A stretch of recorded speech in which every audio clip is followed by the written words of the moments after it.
All right. Well, thank you so much for joining us, everyone, today.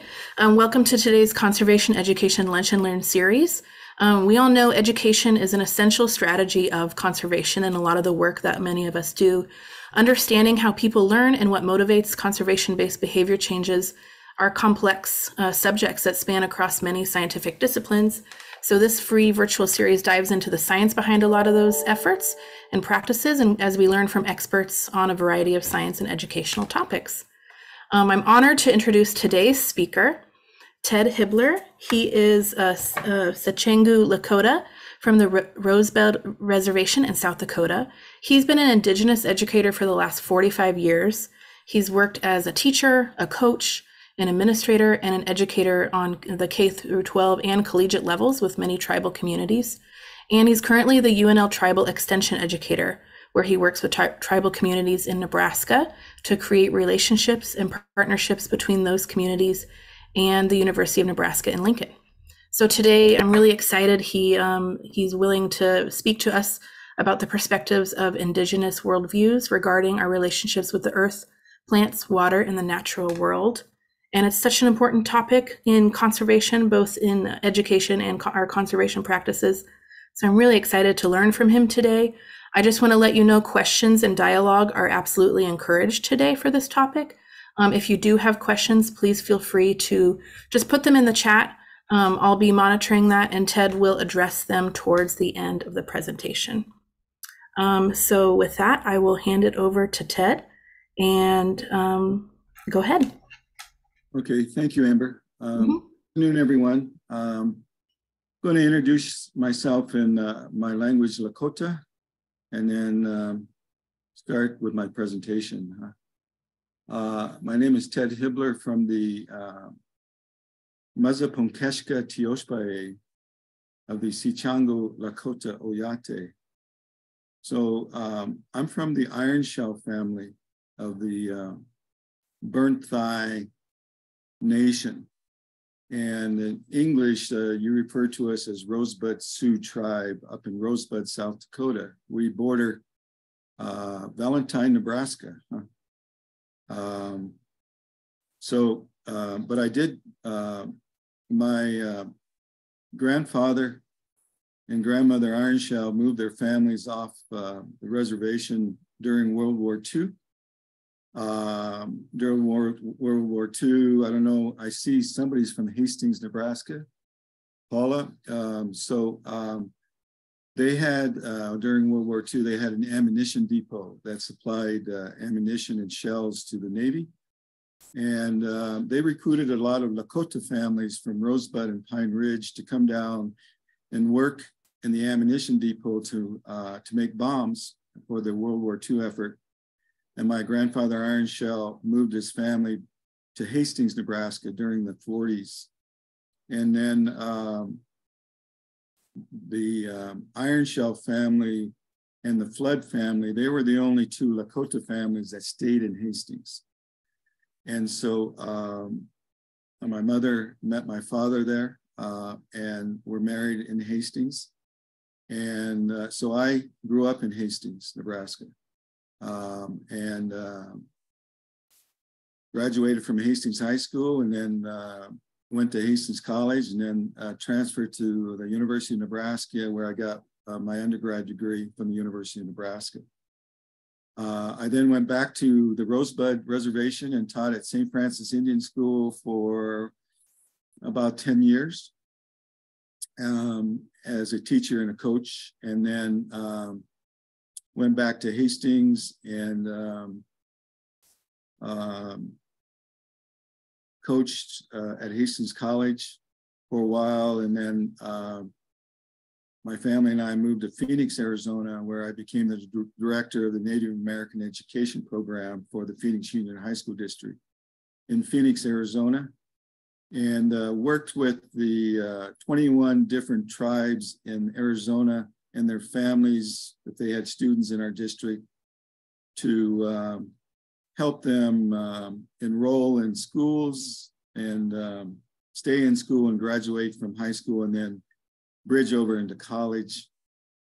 And then retired from there and then took this job here in at UNL as a tribal extension educator for 4 years ago. And my wife and I moved from Phoenix to Omaha, Nebraska to work with the UNL the extension division as a tribal extension educator. And my wife is also from Rosebud as well. She's Sicangu Lakota as well, and comes from a very prominent family, the Burnett family as well. She was the first, she was the youngest female ever to serve on our tribal council. And she was an administrator at our tribal college, Sicangu Lakota University in Mission, South Dakota. So she gives me a lot of support, and I rely on her for the female perspective of a lot of our teachings, because in a lot of indigenous people, their teachings are they're gender teachings. Huh? So what do I mean by that? It means that,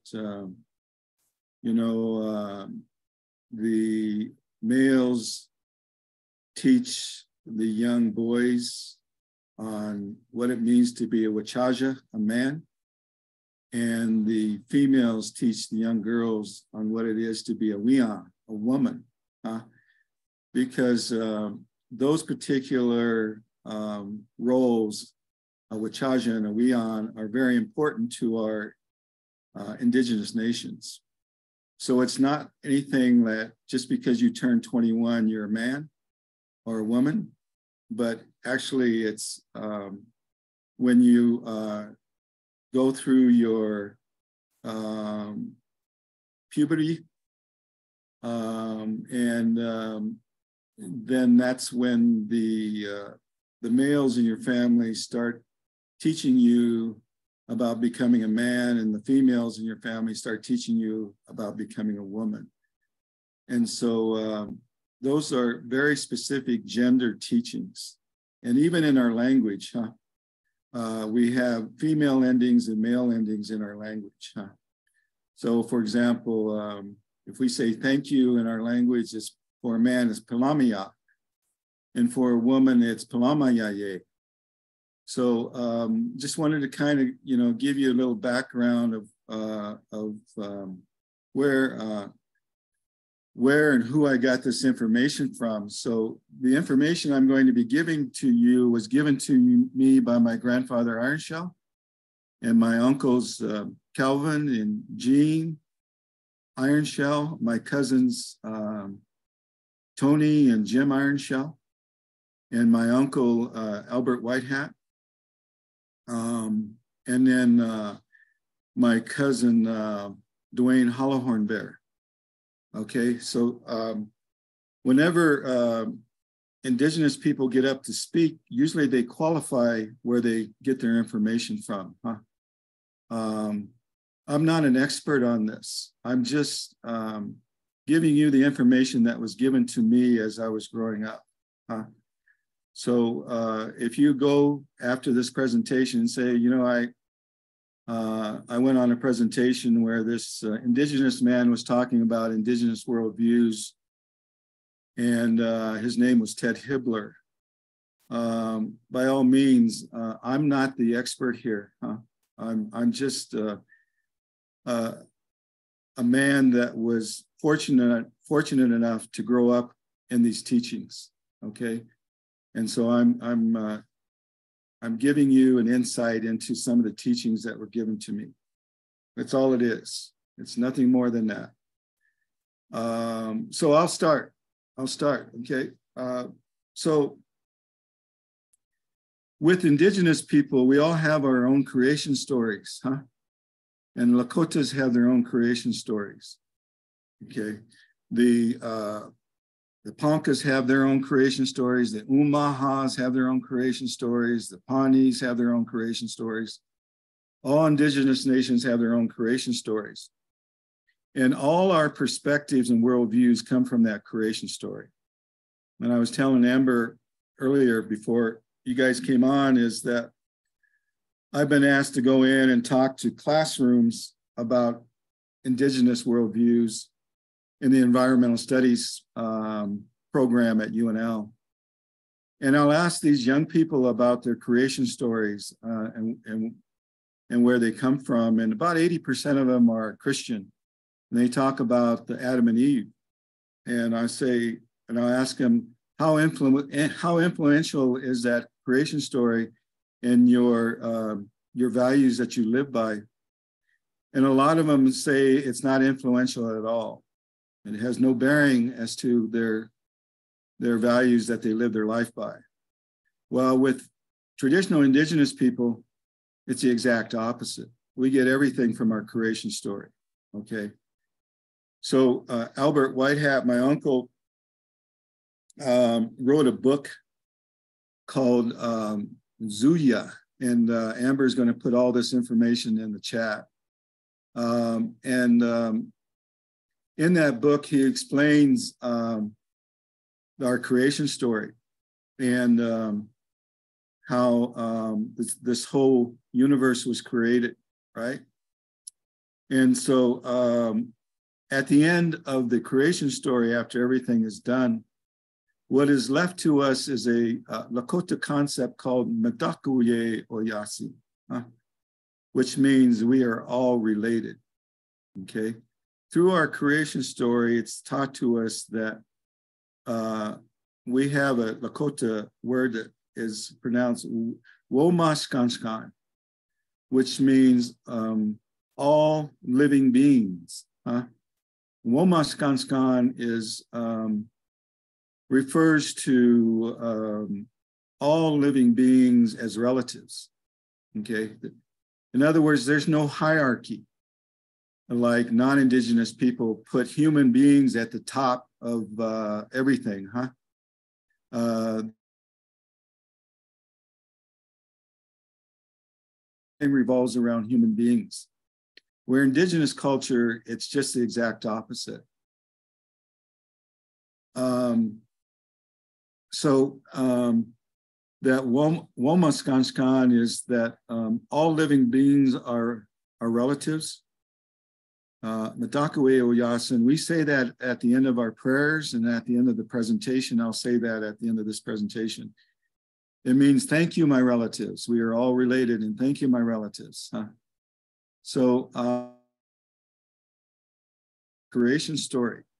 So oftentimes I'll be asked about our Indigenous worldviews as it relates to the earth and the plants and so forth and so on. And so I always start with our creation story, okay? So if you're going to take anything away from this presentation, then take that with you, is that Indigenous people, our knowledge comes from our creation story, and it's passed down through thousands of years of generation after generation after generation. It's incorporated into our songs, our dances, our ceremonies, our language, okay?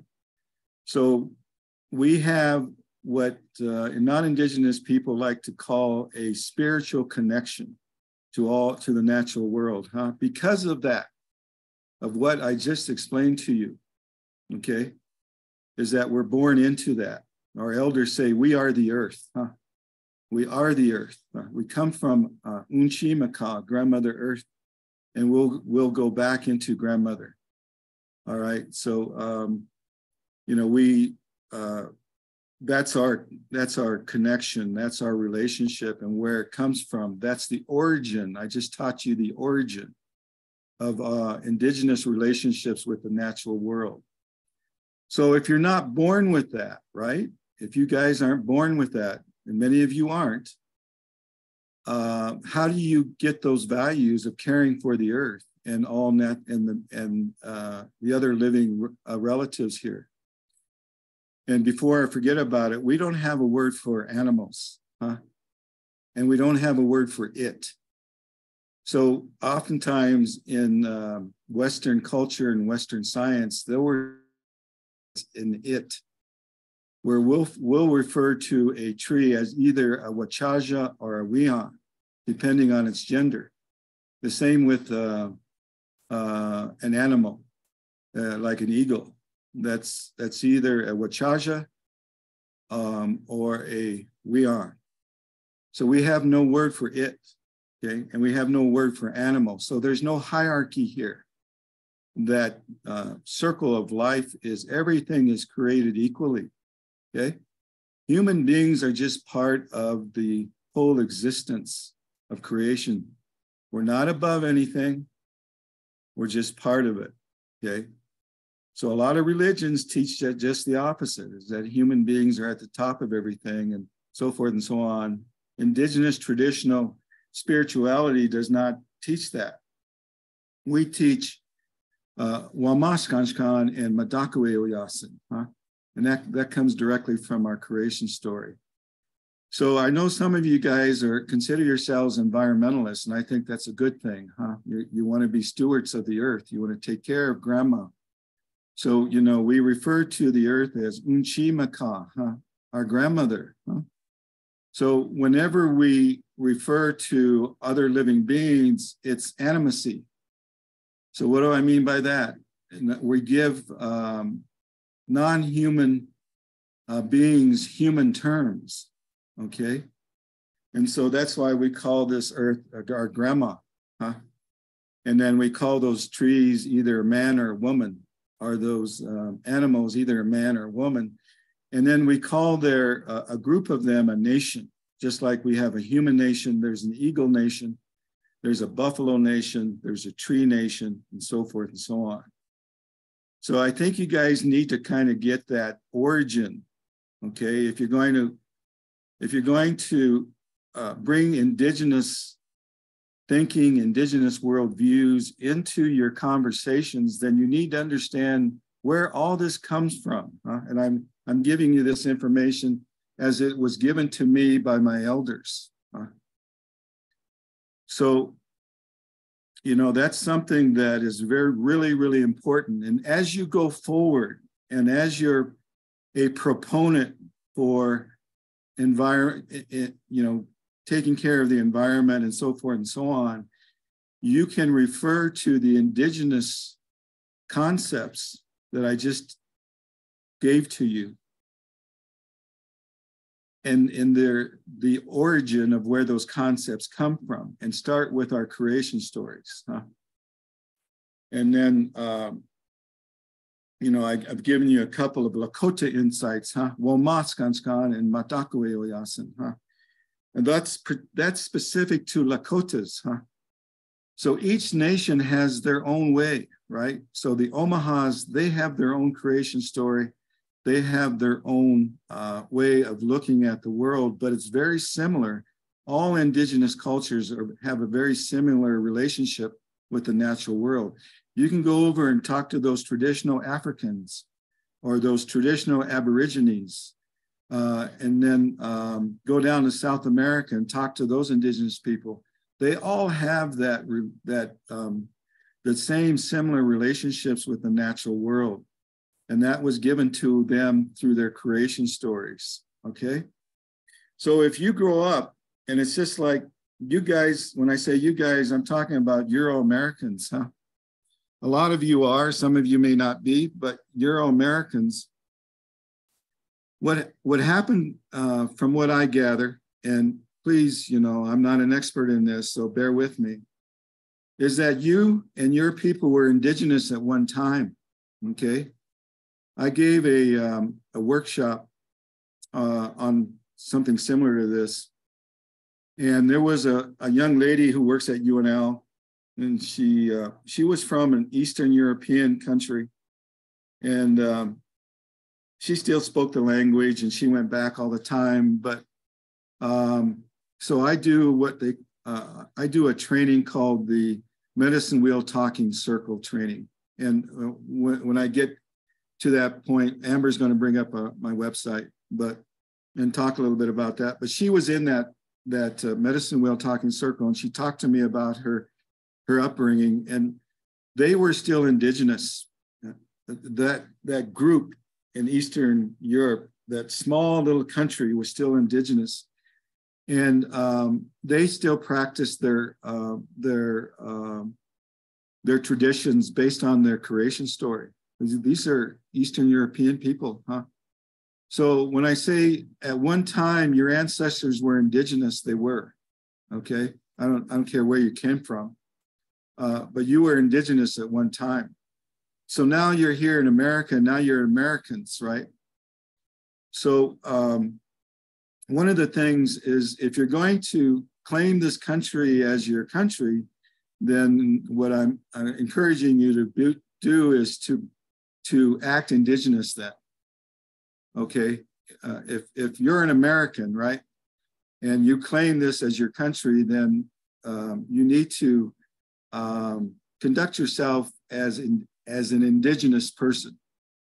As an indigenous person, then that worldview should be someone that wants to take care of their homeland, okay? And by taking care of their homeland, you're not polluting the water, the earth, the air, okay? You're taking care of it for your future generations, your grandchildren and their grandchildren. You're making sure that this earth is healthy, the water is healthy, the air is healthy for your grandchildren, huh?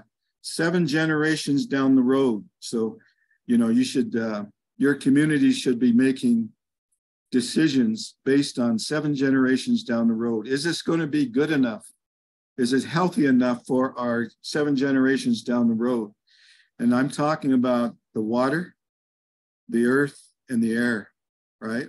And then the energy, okay? Those are the 4 elements that are in all our traditional ceremonies.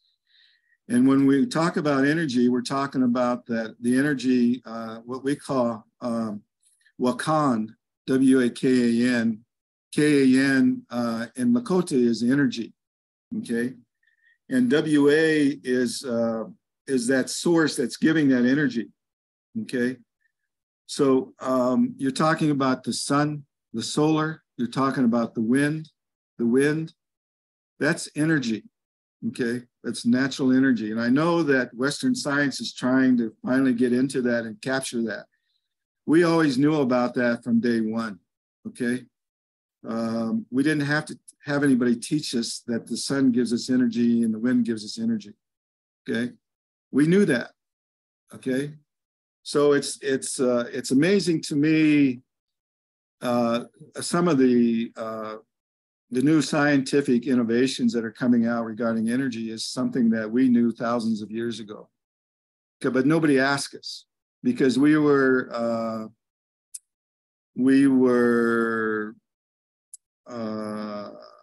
primitives. We were looked at as less than by the colonizers, right? Because our science and our religion didn't match up with them.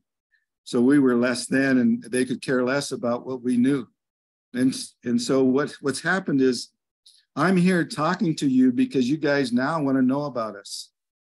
All right. And our elders talked to me a long time ago saying, Ted, learn as much as you can about who we are, because they're going to come back to us and they're going to want to learn from us. And that's what I'm experiencing now, is I'm always getting called in to do presentations like this and giving a little bit of insight into our Indigenous worldviews so that you can take it with you and you can incorporate that into whatever it is that you're doing. If you're a teacher, if you're an environmentalist, or whatever it is that you're doing, you can incorporate these teachings into your daily lives and into your professional lives. So that's the other end of it. And so I'm going to stop there, and I'm going to ask Amber if she could share my website. And so she has this in the chat room as well, and that's you can Google my website. It's called Native American Coalition, and if you can get out of that and just scroll back to the home page. Oh yes. Yeah. Here we go. So you can get into my website. So this is so my office is the Tribal Extension Office at UNL. My office is in Omaha, My office is with the Douglas Sarpy Extension Office in Omaha, Nebraska. And so that's the Tribal Extension Office. So I'm it for the University of Nebraska. You're looking at the Tribal Extension Office right now. So this is my website. And so what I did was, when they hired me, UNL really didn't have any relationship with the tribal communities here in Nebraska. So when they hired me, that was number one, is to create relationships with the tribal communities, both in the reservation areas and the urban areas. And I don't know if you know this or not, but 70% of us Indigenous people live in urban areas like Lincoln and Omaha, and only 30% of us live on the reservations. So understand that 70% of Native Americans in the United States live in the urban areas. And so if you want to work with us, then don't just think of us as living on the reservation, okay? Like I have programs, if you want to scroll down, Amber, you'll see some of my programs. You can keep going. Okay, right there, that program, that's in Omaha, Nebraska. And those are with the urban natives in Omaha, Nebraska. These are, so I'm into, my office is into Indigenous food sovereignty right now, okay? But when we're talking about Indigenous food sovereignty, we're talking about our relationship with the earth and the plants and all living things, huh? We can't separate that no matter what we do. And that's what Western science does. It has a tendency to categorize and separate things. And with Indigenous people, we can't do that.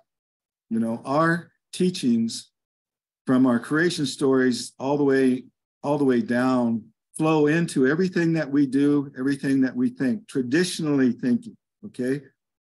So all the programs that I'm designing here, and Amber will scroll down eventually, all of that, you stop there. So this is the program that I have in Lincoln, Nebraska, and it's called the Indigenous Youth Food Sovereignty Program in UNL on East Campus. So I've got 25 Native American students from Lincoln Public Schools, 7th through 12th grade, coming in on Saturday mornings in the Plant Sciences building on East Campus to learn about Indigenous worldviews and to learn about Western science horticultural practices. So UNL has given us land to have an Indigenous garden. And so we're teaching these young people about reconnecting with their Indigenous relationships with the earth and plants. And we call those plants our first teachers. They've been here a lot longer than we have, okay? So again, you got to kind of separate yourself from that, you know, that hierarchy, right, of human beings being on top, but rather you've got to understand who was here first, and it was the plants, right? So those are our first teachers. And so they teach us all kinds of things, and each plant has medicine in them. And so we're teaching these young people about the origin of those plants. There's even songs that go with those plants. And then how to relate to those plants and how to relate to our Unchimaka, our grandmother earth. And that's the initial goal for this program. And the other goal is to bring in Western science horticultural practices. And we have botanists and horticulturalists and agronomists come in on a Saturday morning. They want to learn a lot about Indigenous. To be quite honest, it's a reciprocal learning situation where they come in the first hour and they're learning about Indigenous worldviews. And then the second hour, we might have one of them come in and talk about soil samples and looking at the health of the soil, doing seed germination. And we have access to the greenhouses on East Campus. And so they're doing seedlings or starter plants and so forth and so on. And so that's the second hour. And then the third hour is the students go out to the garden. And right now we're preparing the garden. We're doing some topsoil preparation with compost and getting the soil ready for the seeds and seedlings and so forth and so on. But the students designed that garden into a medicine wheel design. And if you, and I don't know if we have time to show the video. Yeah, I think so, Ted. It's 13 minutes. So would you like me to share that? Yeah, would you please? Yeah. Do you want to introduce it at all, or just should we go into it? So my office works with the Omaha Nation Public Schools up in Macy, Nebraska on the Omaha Reservation. And we've been working with them for 3 years. And so we help them do pretty much what we're doing in Lincoln. We started it in Macy, Nebraska at Omaha Nation Public Schools and started a Indigenous food sovereignty program there. And this is a result of that partnership. So you can play that now. Okay, and just let me know if you can hear it okay, I guess. Good? Yep. Yes.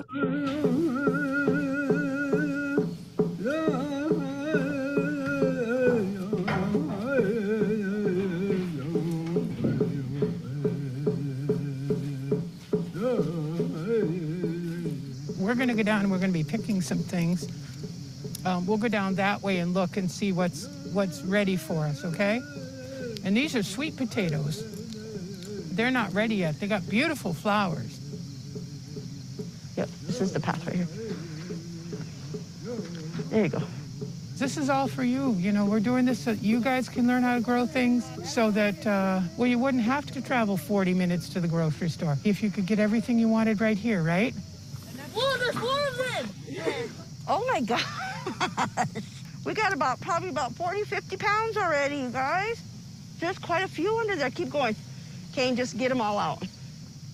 Wherever we go, there's always going to be something exciting that we don't know anything about. And, you know, especially when you're outside. When you're outside, there's so much to learn. Watch for the puddle. Round the puddle. You can walk on the wood chips. It's okay. I thought they were going to build a swimming pool here. That's where we're going to gather when we gather in big groups. Find a seat.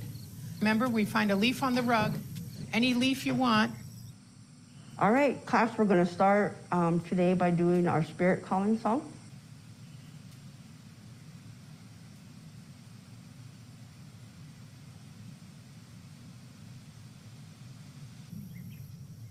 So everybody want to hold your hand out and I'll pass out the sage. So when we roll that sage up into a ball, give it a smell. You're smelling the spirit of the plant. We sing a song. You guys, and you sing with me, okay?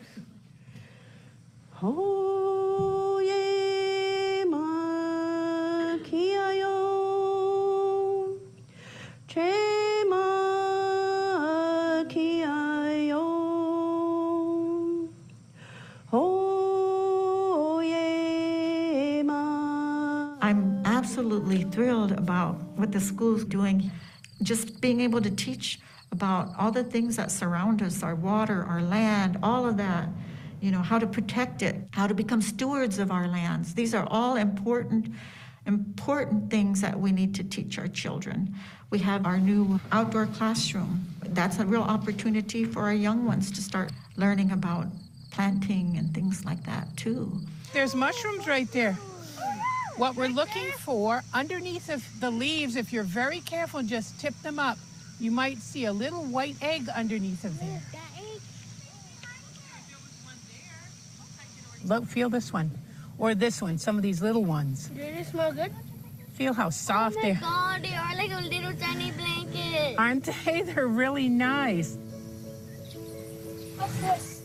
That is a mullein plant, and it's medicine for like when you're sick and you have a cold. Our ancestors used to use it when they were sick, but it's like an old grandpa. Say thank you, Grandpa, for giving us medicine. Mm-hmm. Yeah. Okay, come on.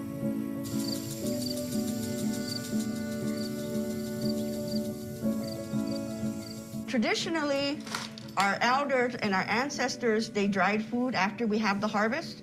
They would dry food and they would spend probably a good month or so drying the food and preparing it for winter so it will last them through the whole winter. But because of modern day, we have something like this. It's called a food dehydrator. And you remember how those squash were? After I dehydrated it, look how small they got. What are those? The squash. That squash. Who likes to eat squash? Anybody? See, traditionally, this would be part of our diet. We would eat this all the time. But because of what happened to us in the past, and we lost our food sovereignty and our food systems, remember we talk about that all the time? And the food that we eat now, it makes us sick. So part of this class and part of teaching you guys this is that we try to get this food, this healthy food that we've grown on Umaha land by Umaha people back into our diet so that we can be healthy and happy and live a good life and be strong. And we can live a long time. So, I don't know, you guys, who's brave enough to try to taste one? Okay, come on.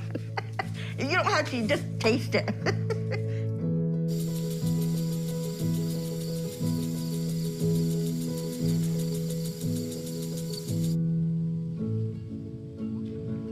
Hi, Mr. Reza. Good morning, everybody. How we doing? Good. Good day today? This is our 4th grade class, and they helped harvest a lot of the vegetables. We had fun, didn't you guys? Wonderful. So they have questions about what's happening with the vegetables now. Well, first of all, I want to thank you all for harvesting all those beautiful cucumbers and all these vegetables. And what we're doing here today is we're setting up a farmer's market. How much are the cucumbers going to be?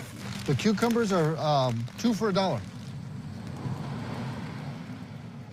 Is that a good price? Is that fair? Yeah. You know what? We don't want to price our vegetables so high that the community says, no, I don't want to buy those. That's too expensive. We want to make it affordable for everybody. $6. Okay, thank you so much. And so, you know, one of our goals is to grow our food and then serve it in the school kitchen on the salad bar. You know what we've been doing? We've been taking vegetables every week up to the senior center and giving to the senior center. And they are so appreciative of being able to have fresh, organic vegetables. Thank you. Oh, you're welcome. As a school, as a team, we're working on this garden project together. The kindergarten planted this corn, the kindergarten class last year, and then over the summer, the high school students planted the beans and the pumpkins and the squash out here. And we harvested the Indian corn. First thing we look for is the silk and the silk to turn brown. But look, this has no silk coming out of the top. But come up here so you can see. Over there. You saw one with the brown silk? Okay, but this is what those grasshoppers are doing. Each one of these pieces of silk connects to a piece of corn. Now see? Oh, look, go ahead, break it off. Can you break that? Yep, break it off, twist it, good. Now we're gonna open it up and show us what's in farther down. Yeah, see, this is the blue corn. So because the silk was gone from the top, these didn't get fertilized, but look, we've got all that. Are you still good? Okay, it's still good. We can still boil it. We can still spoon it off and save it for corn soup. What we're doing is, this is some corn I grew. I planted this corn last spring. I harvested it recently. I brought it into the school, and the kids have already prepared it, taken it off the cob. And this is a traditional way that our people did the corn, you know. Nowadays, they have big fans and they blow it like that, but what we relied on was the wind. So we would have purposely chose a windy day to do this. There you go. Eventually, after this dries some more, Grandma's going to make a dish, a traditional dish called washonge. It's like a corn mush dish. And when she makes that, we'll come and get you guys so you can help make it. Yeah, and then we'll eat it. It's a real prized food. Not too many people make it these days, so. When we start something, Grandpa Rufus was out here and he blessed the 4 directions. When we harvested, we took a basket of food. It had Indian corn, and we presented it to Grandpa Rufus, Grandma Pat, and Grandpa Clifford this morning. On behalf of the staff and the students, we want to express our appreciation for all the wonderful, beautiful teachings that you provided us. And the prayers that you've provided made this possible, made a bountiful harvest. We're honoring you today for helping us. You came and made a prayer for us in the spring before we started planting. And we had a wonderful, wonderful season. The students learned a lot. And I had a lot of personal growth, respecting Mother Nature, respecting the teachers. I want to honor you and thank you for being our wisdom keepers and being here for us. Anytime we have a question, you're always there for us. This is one baby step for us in reclaiming our food sovereignty and our food systems back. We're looking forward to next year. Let's walk down this way. Say we're going Zayza. Come on, you guys, keep walking. At one time, the Umaha people didn't know poverty. They didn't know hunger. They lived with the land, and they sustained themselves from the land, and it was a big part of their culture. And you know that it is because they have a harvest celebration for 4 days to just celebrate the fact that they receive so much from the land and give their thanks, to come together and celebrate that. So we get to be a part of the celebration, and it's wonderful.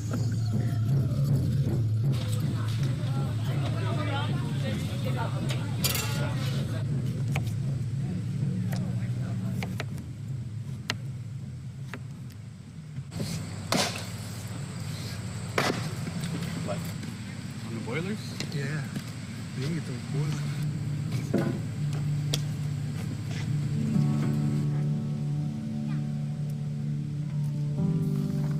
People are so excited and happy to see that we're doing something like this, you know, fulfilling a need that we have in our community. This food was grown on Umaha land by Umaha people, and now it's going to go back to them. And it's a dream come true for me, you know. Today, I thank the Omaha Nation School for giving me this honor to pray for Wakanda. I ask you to bless each one of that food, the harvest, the garden food, so that we can all be nourished. To Wakanda, Atega, Weebleho.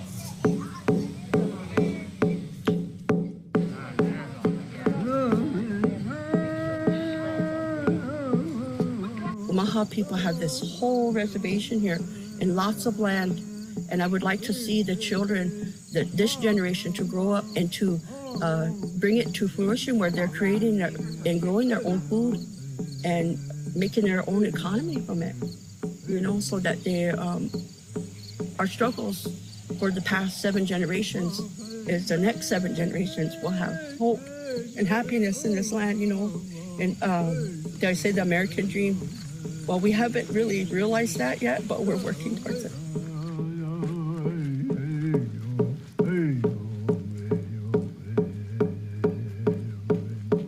Okay, thank you, Amber. So that's a video you can watch and you can on YouTube videos. It's called Harvesting Hope. And I Love Public Schools in Nebraska produced that. I just wanted to give them a shout out for that. So that's, you know, one of the programs that we're working with as well through the Tribal Extension Office. And I just kind of wanted to stop there and open up for any Q. Before I do, I don't know if you can show or if you have it in the link regarding, I do a tribal engagement training like quarterly, and it's an 8-hour training. It's coming up in June. It's, I think, Amber's going to show the flyer. Those are the dates. There are Fridays, 2-hour trainings, I think from 1 to 3 on those Fridays. You can sign up by going to nativecoalition.unl.edu. And she'll put this in the link, or she'll send that to you. But we still have openings. It's a virtual training, just like what we're doing now. So it's a 2-hour training from 1 to 3 on those Fridays. And I have 4 topics. We use the medicine wheel symbol. Each direction has a topic, and I go through each direction, each topic, spend 2 hours on it. At the end of the 8 hours, at the end of the 4th Friday, participants get a certificate of completion in tribal engagement.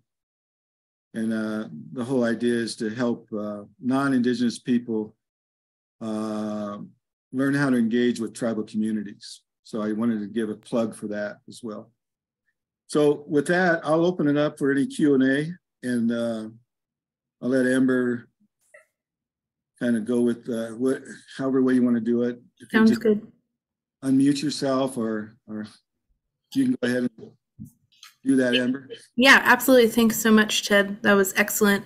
As you all are maybe thinking of some questions, feel free to put them in the chat, or if you want to kind of raise your hand and just take your mute off, you can ask. As you're thinking, though, I did want to ask you, Ted, like we mentioned, a lot of our audience today for this series are people who are out. We're all practicing conservation in one way or the other through different strategies. Many of us are educators as a conservation strategy, trying to connect people to the natural world, increase ecological literacy. And many of us are out on the land actually practicing habitat management and stewards. I know the mission at the Nebraska National Parks Agency is that stewardship of the natural resource in the best interest of the resource and for the people of Nebraska. So I guess with that, my question for you is there any specific call to action that you would like educators, land managers, or other conservation practitioners to really take from your message here today? Yeah, thank you, Amber. You know, if you guys are writing policy, or if you're writing curriculum, or doing any of that, I would ask you guys to bring in Indigenous worldviews and Indigenous relationships to try and create Indigenous relationships in whatever it is that you're doing. And, you know, I could help you do that. If you don't know anyone that could help you start on that path. Like Amber said, I've been an educator and native educator for 45 years. So I could certainly help you start that particular endeavor, whatever it is. If you guys are doing presentations, if you guys are writing policy, if you're writing curriculum, my thing is don't forget about Indigenous worldviews and creating relationships with Indigenous communities. So thank you, Amber. Absolutely, thank you. And I think that upcoming training you're offering looks excellent. It could be a really good opportunity too. So like you mentioned, I'll share all these resources in a post webinar email to everyone, so you can have all of it in one spot if you were interested in any of those. I'm going to look for questions now. One from Anne. Ted, she mentioned in the video there was a sign in the garden with a circle with 4 colors, blue, red, yellow, and green. What do these represent? That's a medicine wheel, okay? As you go into my website, each program is designed by that medicine wheel symbol. So that medicine wheel encompasses all life in the universe, right? And then whatever you focus in on, you put in the middle, okay? So there's a smaller circle within that larger circle. And then you connect the larger circle to the smaller circle with lines. And so you'll have, everything starts with the east direction, and it goes south, and it goes west, and it goes north. So it's clockwise, huh? So when I start my programming and designing my program, I start with the first topic from the east, and I go south, I go west, and I go north. So everything's in 4s with Indigenous people in the Northern Plains. 4 is a very special number to us, and 4 directions, okay? And so that's a medicine wheel design. And each tribe has their own colors. Lakotas have different colors than the Omahas do. And each color is representative of a certain teaching, and so forth and so on, and a certain element.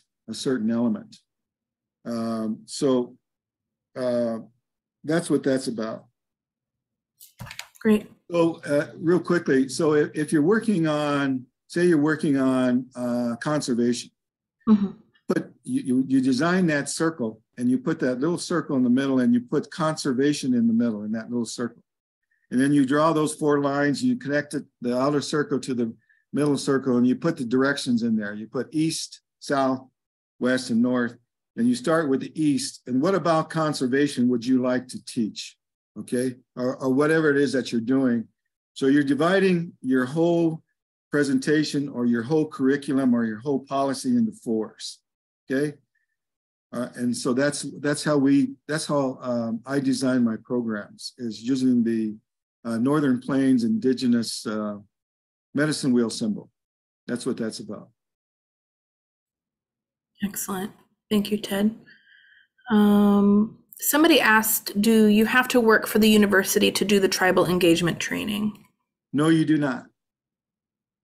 Okay, that's what I thought. And then other folks are asking if you have contact information on that website, and I did see your contact information there, Ted. And also, like I mentioned, I will share your contact information with everybody in a follow-up email. So, okay, that sounds good. Yeah. Are there any other questions from our participants for Ted today?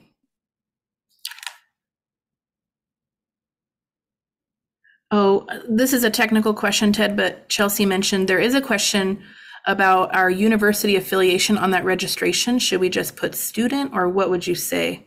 You can just put whatever organization you're coming, okay, because it goes directly to me. I'm the person that you're the guy. Okay. I'm the guy. So, okay. I'm going to let you in no matter what. So all right. Put your work affiliation. Excellent. Okay.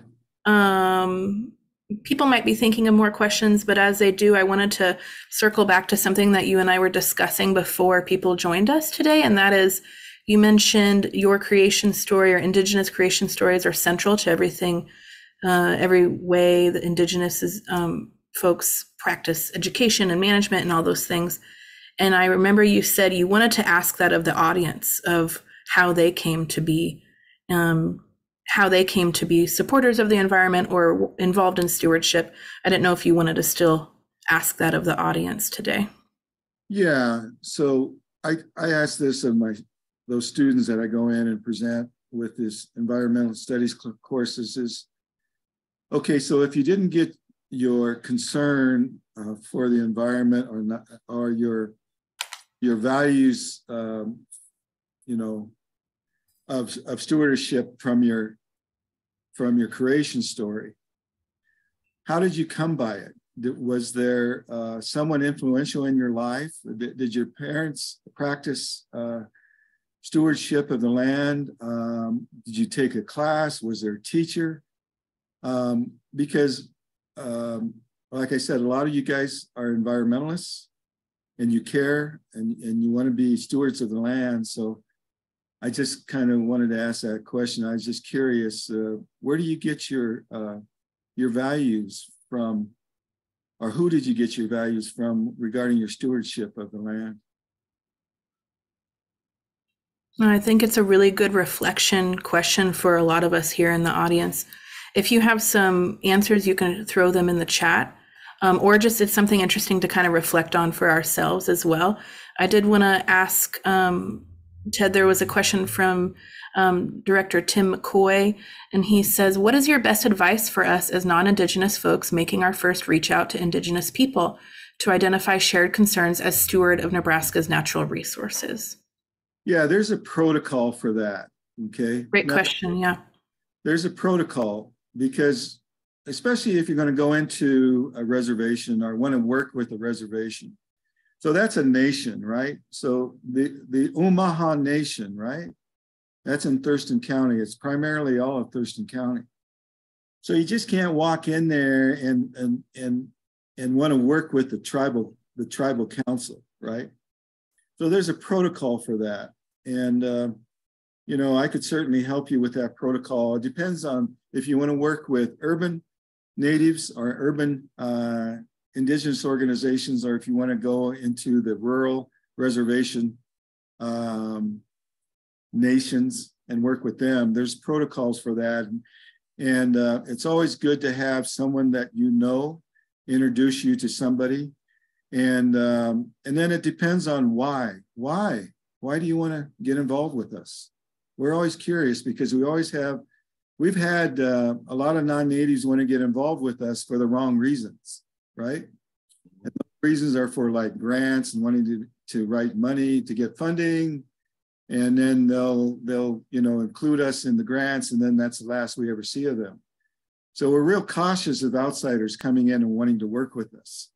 So my question is, my answer is, first and foremost, examine your that question of why. Why do you want to work with us? You know, and then and really think about that. Walk around with that. Those elders will say, walk around with that question. What's your purpose? Why do you want to work with us? Okay. And if it's just you wanting to have a kind of a unilateral relationship where you're trying to give information to us, then I'm sorry, but you know, we've experienced that since Europeans came here. But if you want to learn from us, and if you want to develop a reciprocal relationship, then that's cool. Then you need to include that in your purpose. You want to learn from us. I'm teaching you about an introduction to us. That's what I did. Okay. Evidently, you wanted to learn from me, so I taught you these. So if that's part of your purpose, then you know, yeah, you know, that's coming to us with what we call a chante washte, huh? A good heart, huh? Come to us with a good heart, with good intentions, and we'll listen to you. Okay, and then again, I can help you if you're going to want to work with indigenous communities here. Thank you, Ted. I wanted to ask that question because it is, I think it's sometimes we are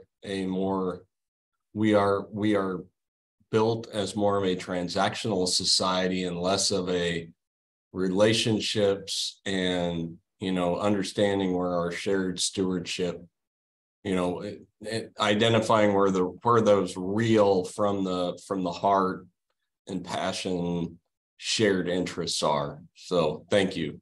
And yeah, this was great. I really appreciate you doing this. This has been really valuable. Thank you, Tim. Thank you, Tim.